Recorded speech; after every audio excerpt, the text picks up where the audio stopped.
ومن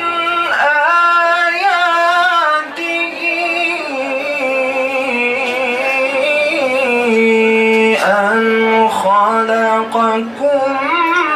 من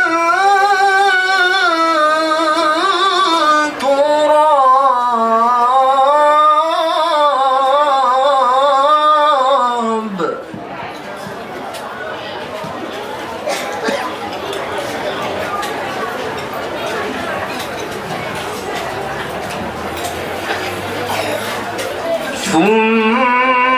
ثم إذا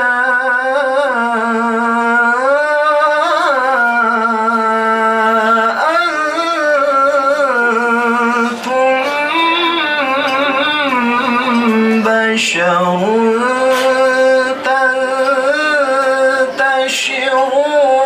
تنتشرون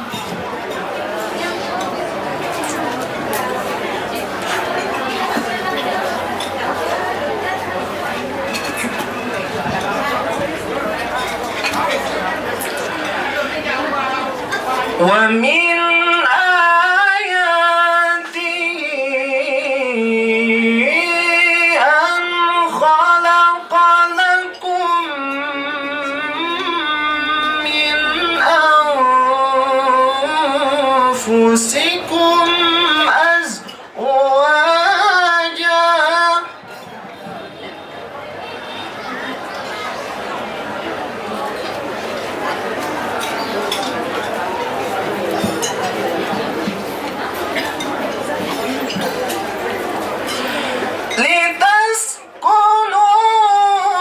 لتسكنوا إليها وجعل بينكم مودة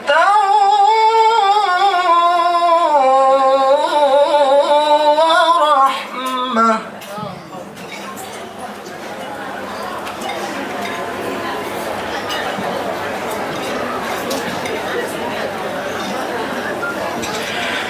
إن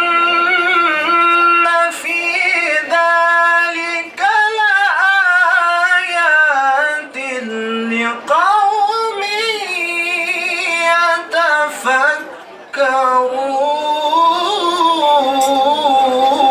يتفكرون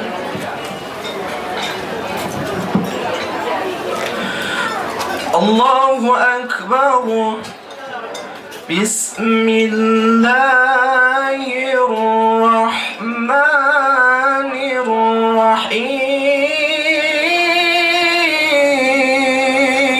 الرحيم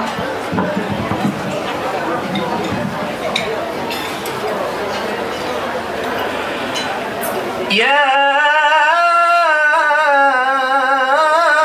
أيها الناس اتقوا ربكم الذي خلقكم من نفس واحدة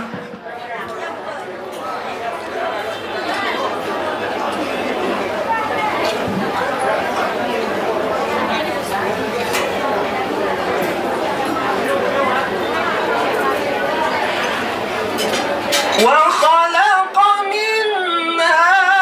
زوجها وبث منهما رجالا كثيرا